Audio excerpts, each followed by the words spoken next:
Hi guys, welcome back to my channel. మీరు కనుక first time మన ఛానల్ చూస్తున్నట్టయితే please do like, share and subscribe to our channel. ఇది చాలా అంటే చాలా స్పైసీగా ఉంటుంది. చూసుకొని మసాలాలు, ఇంగ్రీడియంట్స్ అన్నీ వేసుకోండి. నేను చెప్పిన కొలతల ప్రకారం అయితే చాలా స్పైసీగా ఉంటుంది. నేనే థమ్స్అప్ తెచ్చుకొని తాగాను. దీనికంటూ సపరేట్ కర్రీతో అవసరం లేదు. ఇలాగా బియ్యం తీసుకొని నీట్గా కడిగేసుకొని కొద్దిసేపు నానబెట్టుకోండి. ఈ ప్రాసెస్ అంతా స్టార్ట్ చేసే ముందే కడుక్కొని నానబెట్టుకోండి. మనకి రైస్ ఎంతసేపు నానితే అంత టేస్ట్ బాగుంటుంది. రైస్ కూడా మనకి పలుకుగా వస్తుంది, బాగుంటుంది. డెఫినెట్గా నానబెట్టుకోండి స్టార్ట్ చేసేటప్పుడే. ఇప్పుడు ఒక ప్యాన్ తీసుకొని ఆయిల్ తీసుకోండి. ఆయిల్ కొంచెం ఎక్కువే పడుతుంది, చికెన్ని మనం ఫ్రై చేసుకుంటాం కాబట్టి. ఆనియన్ మాత్రం ఒక 2 ఆనియన్స్ తీసుకొని దాన్ని పేస్ట్ చేసుకోండి. సేమ్ నేను చూపించినట్టు పలుకులు లేకుండా ప్యూరీ లాగా పేస్ట్ చేసుకోండి. దెన్ అది మంచిగా ఫ్రై అవ్వనియండి, పచ్చి వాసన పోయేదాకా. చాలా అంటే చాలా బాగుంటుంది. కాకపోతే కొంచెం ప్రాసెస్ ఎక్కువ. అది కనుక మీరు టైం తీసుకొని చేసుకోగలిగితే చాలా స్పైసీగా ఉంటుంది. కొంచెం పచ్చి వాసన పోయిన వెంటనే కరివేపాకు వేసుకోండి. తర్వాత అల్లం వెల్లుల్లి పేస్ట్ వేసుకోండి. కొంచెమే వేసుకోండి, మళ్ళీ మళ్ళీ యూజ్ చేయాల్సి వస్తుంది ఈ ప్రాసెస్లో. సో కొంచెం వేసుకోండి. ఇది కూడా బాగా పచ్చివాసన పోయేదాకా ఫ్రై చేసుకోండి. సిమ్లో పెట్టుకొని ఫ్రై చేసుకోండి. హైలో పెట్టుకుంటే ఏంటంటే మాడిపోతుంది కానీ ఫ్రై అవ్వదు. సో కొంచెం సాల్ట్ యాడ్ చేసుకోండి. ఇప్పుడు సాల్ట్, పసుపు యాడ్ చేసుకోండి.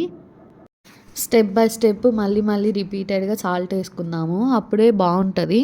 ఒకేసారి ఎక్కువ వేయడం వల్ల ఏంటంటే ఆ సాల్ట్ అంతా ఆనియన్ పేస్ట్కే పడుతుంది. సో కారం కూడా కొంచెమే వేసుకోండి, ఎక్కువ వేసుకోవద్దు.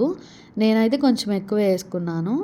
కారము, జీరా పొడి, గరం మసాలా, ధనియాల పొడి, చికెన్ మసాలా ఇవి యాడ్ చేసుకోండి.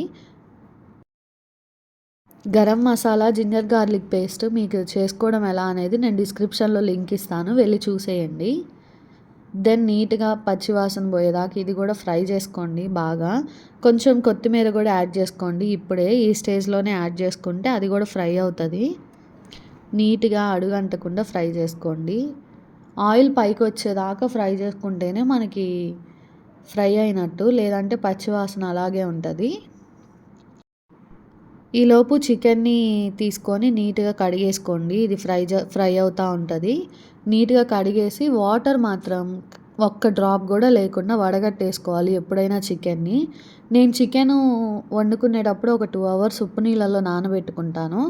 దెన్ ఒక 15 మినిట్స్ ముందే వడగట్టేస్తాను. చికెన్ని వాటర్ని డివైడ్ చేస్తాను. వాటర్ అస్సలు ఉండకూడదు, ఆ వాటర్ వల్లే కొంచెం స్మెల్ వస్తుంది.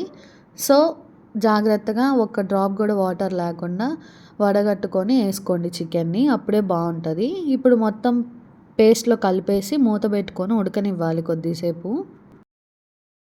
మధ్యలో తీసి కలుపుకుంటా ఉడకబెట్టుకోండి, లేదంటే అడుగంటేస్తుంది. సో చూసుకుంటా నీట్గా కలుపుకోండి.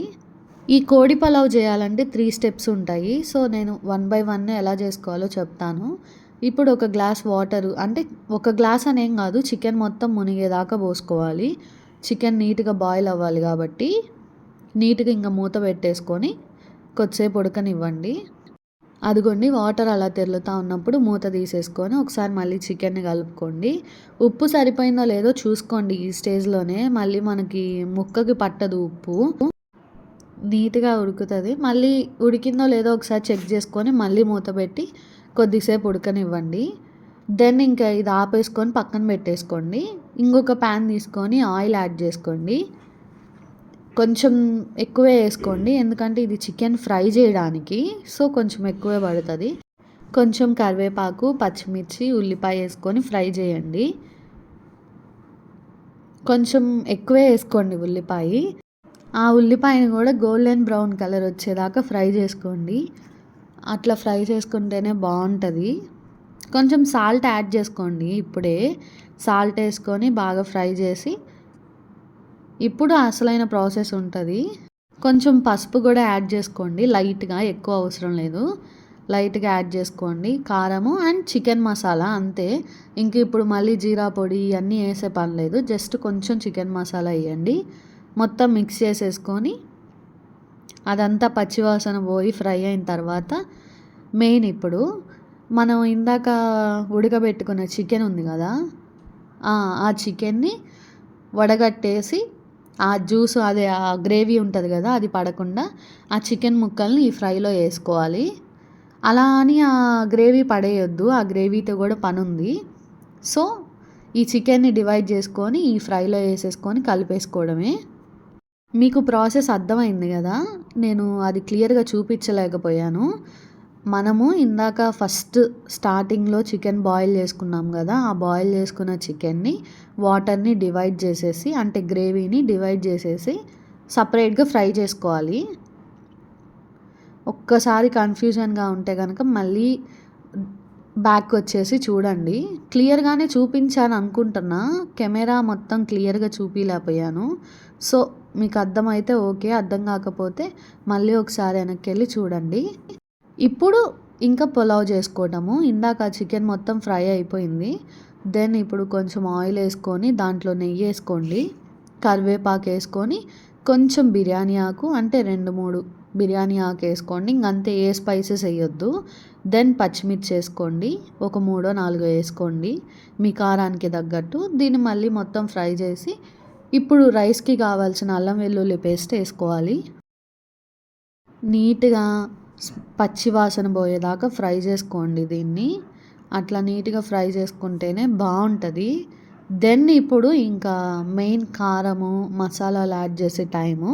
మీకు కనుక నచ్చితే యాడ్ చేసుకోండి, నచ్చకపోతే కనుక డైరెక్ట్ రైస్ వేసుకోండి సాల్ట్ వేసుకొని. నేను కొంచెం స్పైసీగా ఉండాలని చెప్పి కారము ఉప్పు వేసుకున్నాను. మీకు నచ్చితే వేసుకోండి, లేదంటే లేదు. మీకు ఇష్టం లేకపోతే స్కిప్ చేయొచ్చు ఈ ప్రాసెస్ని. నేను గరం మసాలా కొంచెం కారము ఉప్పు వేసుకున్నాను.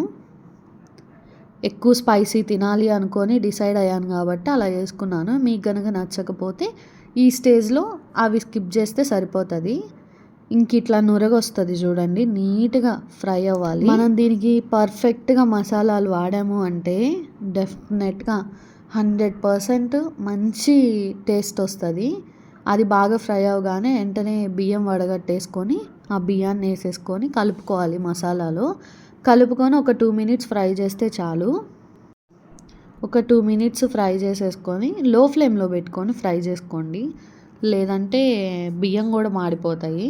సో మొత్తం కలిసేలాగా కలుపుకోండి. దెన్ ఇంకా నీట్గా అరేంజ్ చేసేసుకొని ఎడ్జెస్ మొత్తం తీసేసుకొని ఇప్పుడు ఇందాక చికెన్ షార్వా ఉంది కదా, మనం చికెన్ కుక్ చేసింది, దానిలో వాటరు మనం మెజర్ చేసుకోవాలి. నేను నార్మల్ రైస్ వేసాను కాబట్టి ఒక గ్లాస్కి 2 గ్లాసులు వాటరు. సో నేను 2 గ్లాసులు రైస్ వండాను కాబట్టి 4 గ్లాసులు వాటర్ పోస్తున్నాను. 2 చికెన్ షార్వా వాటరు, 2 నార్మల్ వాటర్ యాడ్ చేశాను. Same as it is. మీరు కనుక ఒక గ్లాస్ వండుకుంటే కనుక 1 గ్లాసు చికెన్ షార్వా, 1 గ్లాస్ ఏమో నార్మల్ వాటర్ వేసుకోవాలి.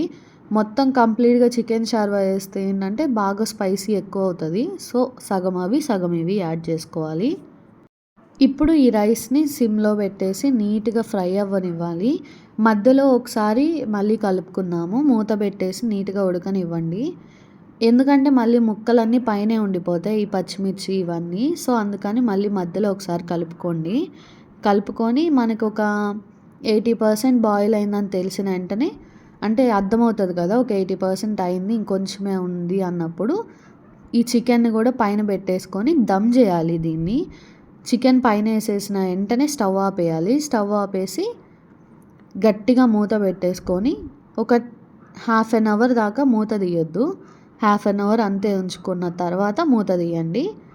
దెన్ ఇంకా మన పలావ్ రెడీ అయిపోయినట్టే, కోడి పలావ్. డెఫినెట్గా ట్రై చేసి కామెంట్ చేయండి నాకు. చాలా అంటే చాలా ఎమ్మీగా వచ్చింది. డెఫినెట్గా మీరు కనుక స్పైసీ ఎక్కువ వేసుకుంటే కూల్ డ్రింక్ అనేది దగ్గర ఉంచుకోండి. నాకైతే చాలా నచ్చింది. చాలా రోజుల తర్వాత ఇంత స్పైసీగా తిన్నాను. మీరు ఎప్పుడైనా స్పైసీ తినాలనుకుంటే ఇది మాత్రం మస్ట్ ట్రై, చాలా బాగుంది. మనకి పీస్ కూడా 2 సార్లు, అంటే ఒకసారి ఉడకబెట్టి ఒకసారి ఫ్రై చేసాం కదా, సో చాలా బాగా వచ్చింది.